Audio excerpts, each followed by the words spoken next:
وارا بالکل نہیں کھاتا کہ یہ ٹرم آئل کنٹینیو کرے. لہٰذا اب جو طریقہ ہے کہ الیکشن جو ہے وہ حکومت نے تو کرانے نہیں ہیں, الیکشن کمیشن نے کرانے ہیں. الیکشن کمیشن نے اپنی پریکٹیکلٹیز دیکھنی ہے کہ یہاں پہ الیکشن کمیشن کے لیے یہ پاسبل ہی نہیں ہوگا کہ وہ بائی الیکشنز بھی کرائیں اور پھر بائی الیکشنز میں ایک فرد واحد کھڑا ہو جائے 35 سیٹوں پہ یا 40-50 سیٹوں پہ اور وہ ان کو لڑے اور پھر وہ ساری ایکسرسائز ان فیوٹیلٹی ہو جائے.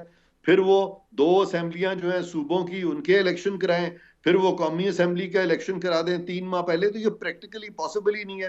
پھر سینسس جو ہے وہ بھی ابھی مکمل نہیں ہوا, وہ بھی اراؤنڈ اکتوبر کے قریب جا کے مکمل ہوگا.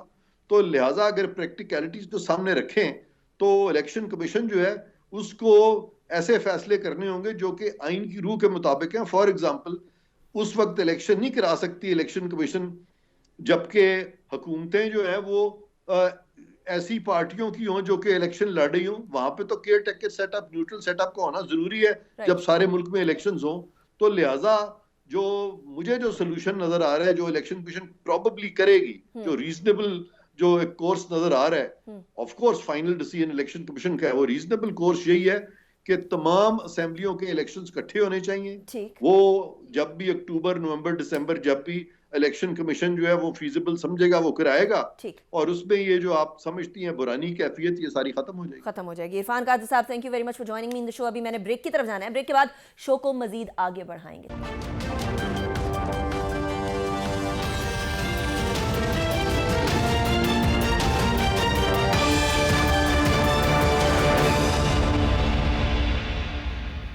Welcome back after break. Politics تو ہماری ویسی کی ویسی ہے, لیکن انفارچونیٹلی اب آج کی جو خبریں آ رہی ہیں اسپیشلی لنڈن کی بھی اور آنے والے انتخابات کے بارے میں بھی بڑا ابہام ہے. اس کے بعد اور زیادہ جو انسرٹینٹی ہے وہ بڑھ گئی ہے, اور اس انسرٹینٹی کے حوالے سے مزید بات کریں گے. ہمارے ساتھ سینیٹر مشاہد حسین سید صاحب موجود ہیں, کسی تعارف کے محتاج نہیں ہیں. از آلسو رننگ پاک چائنا انسٹیٹیوٹ, سینیٹر بھی ہیں, پی ایم ایل این کے رہنما بھی ہیں, اور پارٹی لائن سے ابو ہو کر بات کیا کرتے ہیں. Mushahid Hussain Syed sahab, thank you very much for joining me in the show. سب سے پہلے تو آپ کے اس پوائنٹ سے بات کرتے ہیں. آپ نے کچھ دن پہلے کہا کہ جی عمران خان صاحب کے خلاف سافٹ کو ہوا. یہ تو خان صاحب کی بات جیسی کوئی بات لگ رہی ہے کہ میرے خلاف ایک کو ہوا یا میرے خلاف ایک سازش ہوئی, اس کی بیسس کے اوپر رجیم چینج ہوا. ایک طرف جن کی طرف آپ اشارہ کر رہے ہیں وہ کہہ رہے ہیں ہم کمپلیٹلی اے پولیٹیکل ہے, اور آپ فرما رہے ہیں کہ یہاں بھی سافٹ کو ہوا اور اس سے پہلے نواز شریف صاحب کے خلاف بھی سافٹ کو ہوا تھا. یہ point of view at this point Mushahid sahab کیوں؟ دیکھیں نا, جب میاں صاحب کے خلاف 2017 میں سافٹ کو ہوا تو اس کو ویلکم کیا گیا ان کے مخالفین. پھر اور اگر آپ راستہ اختیار کرتے ہیں اسلام آباد کا بذریعہ راولپنڈی, تو جس راستے سے آپ آتے ہیں اسی راستے سے آپ جاتے ہیں. یہ ہمارا ایک لیسن ہے. اور جہاں تک میرے خیال میں وقت آ گیا ہے کہ سیاسی قوتیں, پولیٹیکل فورسز اپنے فیصلے خود کریں. اگر اپنے فیصلے خود نہیں کریں گے تو پھر ایک خلا پیدا ہوگی اور ویکیوم پھر کوئی اور پر کرے گا. پھر یہ روتے رہیں گے کہ یہ ہو گیا وہ ہو گیا. یہ لا آف نیچر ہے. ماضی, میں تو کہتا ہوں دوستوں کو پارلیمنٹ کے اندر, نئی غلطیاں کریں, ماضی کی غلطیاں نہ دہرائیں. لیکن ہماری کیپیسٹی نہیں رہی نئی غلطیاں کرنے کی, ماضی کی غلطیاں دہرا رہے ہیں جیسے جو محاذرائی ہو رہی ہے. مشاہد صاحب, لیکن اگر اس طرح سے اس بات کو دیکھا جائے تو پھر یقیناً سافٹ کو کے کچھ محرکات, کچھ پونز بھی ہوں گے. کیا جنہوں نے اسلام آباد کا راستہ راولپنڈی سے لیا تھا اور جو چلے گئے, ان کی جگہ پر جو آئے انہوں نے بھی راستہ راولپنڈی سے اسلام آباد کا پکڑا یا کسی اور؟ جنہوں نے بھی وہ راستہ پکڑا اسی راستے سے وہ جائیں گے. ایک اصول ہے. اور انفارچونیٹلی ہمارے یہ ہوتا ہے کہ جمہوریت یاد آتی ہے ہمیں حزب اختلاف میں. جب حکومت میں ہوتے ہیں اس کو جمہوریت کو ہم بھول جاتے ہیں. تو جمہوری رویے جو ہے نا سب سے اہم وہ ہیں. مور دین دا ڈیموکریٹک پروسیس تو چلتا رہے گا, لیکن جب ہمارا ذہن جمہوری نہیں ہے, اگر ذہن جو ہے کہ زیرو سم گیم ہے, میں جیتوں آپ ہاریں, دیٹ زیرو سم گیم اس طرح نہیں چلتا. اس میں کمپرومائز بھی کرنا پڑتا ہے, اس میں بیٹھنا بھی پڑتا ہے, ایک دوسرے کا مینڈیٹ تسلیم بھی کرنا پڑتا ہے, ایک دوسرے کا احترام بھی کرنا پڑتا ہے. خان صاحب کا مینڈیٹ تسلیم کیا گیا تھا, یہ جو ابھی جماعتیں ساری کی ساری حکومت میں بیٹھی ہوئی ہیں انہوں نے تسلیم کیا یا نہیں کیا؟ لیکن یہ بات یہ کہ جو ہوا انہوں نے ماضی کا تسلیم نہیں کیا, اور جو آئے انہوں نے ان کا تسلیم نہیں کیا, تو وہی ہو گیا نا. اور ابھی جو گورنمنٹ ہے اس کے پاس مینڈیٹ ہے آپ کی نظر میں یا نہیں؟ نہیں, ان کو ووٹ تو ملے تھے نا. دیکھیں نا, جب خان صاحب کو بھی ووٹ ملے تھے, الیکشنز ہوئے تھے, تو جو لوگ اگر